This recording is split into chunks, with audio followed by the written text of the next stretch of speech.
The great Canelo puts it on Berlanga, completely one-sided. How'd you like the fight? Did Berlanga do anything to surprise you other than go the distance? Yeah, he did. I think this fight will serve.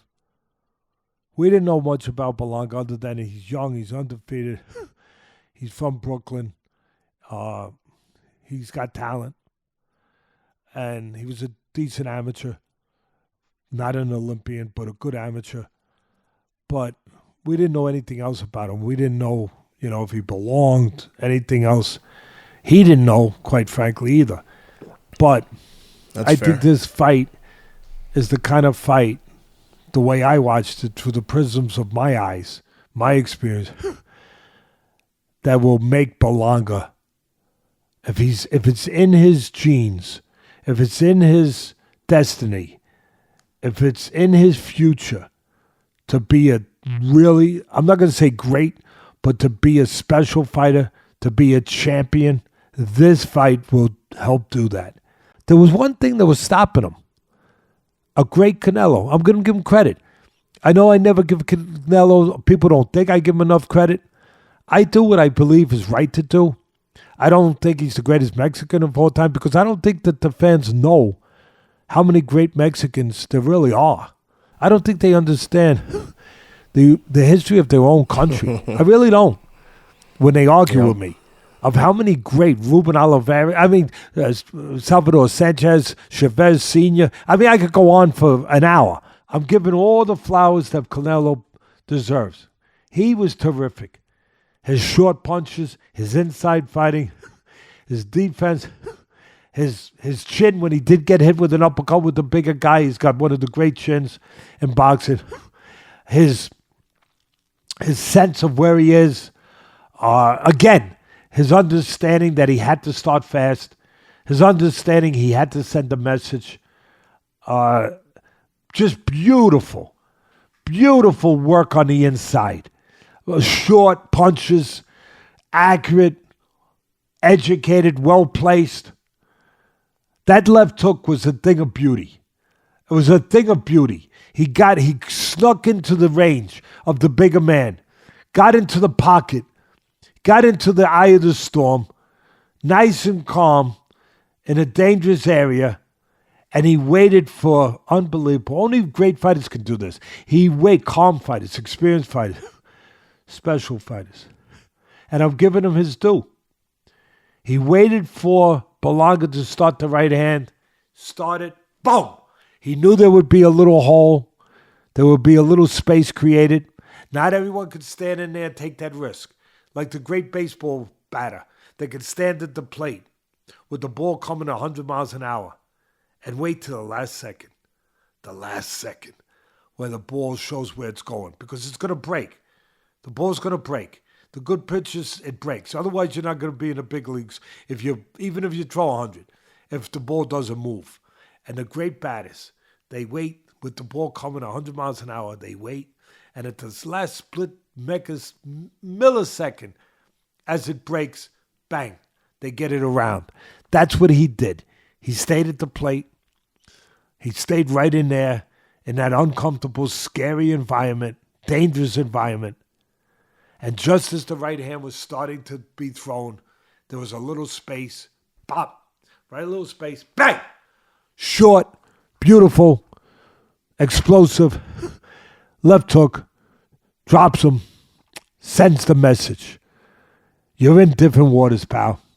You're in a different place tonight, pal. And I will stand by this. Here's what one of the main things that it came down to. When he picked Munguia, and I give Munguia all the credit, but when he picked Munguia, he knew Munguia wasn't quite ready. And I give credit that night. Canelo was terrific. He was even better against Berlanga. He was even better. And Berlanga, in some ways, might have been more dangerous. But he was even though Munguia was more experienced. But Munguia made the mistake, engaged him inside, got caught the uppercut, set the tone. But he recognized in Munguia that he was getting a kid, even with 40 fights, hadn't been on this stage enough, hadn't been at this level enough, wasn't quite ready. Didn't quite, like McCombie against Plant, didn't have the answers to the most important question. Am I ready? Am I ready? Am I ready? Can I depend on myself tonight? McGee didn't have that answer yet, and Canelo took advantage of it and did what he had to do. The same thing was here. Canelo picked Berlanga, a talented fighter, but he knew, and I'm not knocking him, you haters out there, get over yourselves. Get a hold of yourselves. Come on, take a deep breath. Take a deep breath. I know it's shocking that Teddy's given Canelo. Listen, I thought so much of Canelo's performance. I paid tribute to him so much for this that you know what I did this morning when I got up? I put cinnamon on my oatmeal. I never put cinnamon on my oatmeal. I never put, ask my buddy there. Ask my buddy, he never lies. I don't put cinnamon on my oatmeal. I put cinnamon on my oatmeal in honor, in tribute to the great cinnamon, otherwise AKA Canelo. So, but he picked him knowing, and it's not a knock, but he knew that Berlanga wasn't quite ready. I'll tell you something really interesting. You ready? I'm going to blow your mind. Going to blow your mind. If he fought him in a rematch, let Berlanga say have one fight and then fight again. It's going to be really, that fight, I'm not saying he'll beat Canelo. I'm not saying that. But man, oh man, it'll be even tougher. It'll be tougher. And Canelo probably won 10 rounds, but it'll be even tougher because he did finally get better. But here's the thing. He knew he wasn't quite ready. And more importantly, he knew that Berlanga knew he wasn't quite ready. And here's the genius of Canelo. And I know my very close brother, not friend, but brother, Pedro Martinez Fraga. I know he's listening because he watches this all while he's getting ready for a big case. Big case. I wish he was, well, if I ever need a lawyer, besides my daughter, I would want him. But I know that he's thinking of what I'm about to say right now, which is that Berlanga, here's the genius of Canelo, the pure genius of why I'm giving him these accolades. Besides his short punching, his great jab, his button-up defense, his chin, his heart, his Mexican heritage. But he recognized that if he took his foot off the gas pedal a little too soon or a little too much, he might not ever get it back on. That the guy might actually get ahead of him. The guy might actually get on the gas and grow. As I talked, he knew that he could never not be the boss. Maybe the 7th round he took off, and then he picked up. He paced himself a little because he's getting older. He has to pace himself a little more. Like a fine wine, you get better in certain areas. Yeah, you get smarter. He's not as busy as he used to be.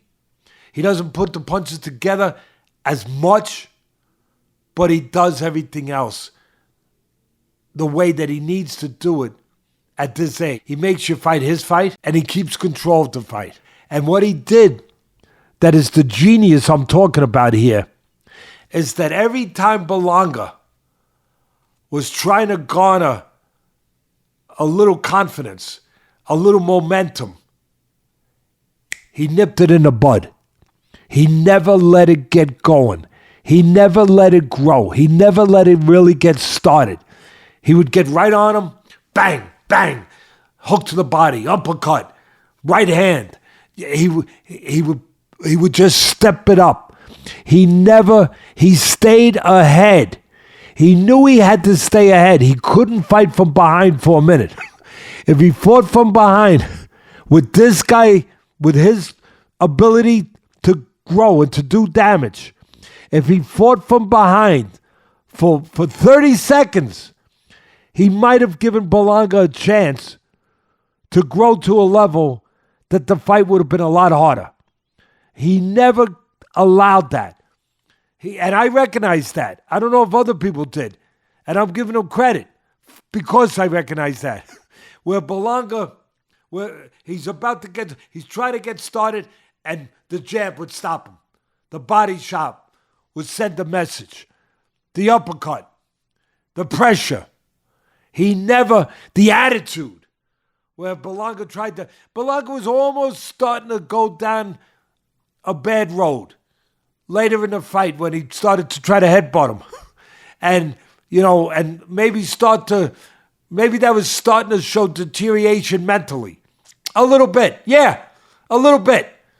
But to Berlanga's credit, he pulled himself together after that. But when he did that, to Canelo's credit, what did he do? He cracked him. He didn't treat him nice. He didn't, accept it. He didn't let him grow. He didn't let him get an inch of confidence. He didn't let him get just a tiny bit of growth, of momentum. He made sure he never got it. And that's what he did so magnificently. And he had to do it because the guy would have grown. The guy would have become what I think he will possibly become now after this fight, a complete fighter. And man, I'll say it one more time. The size difference. Canelo had to know how to fight. He had to have a champion's demeanor to handle that. To handle that like it didn't exist. Like it didn't exist. Like he didn't even notice that the guy was like 10'6".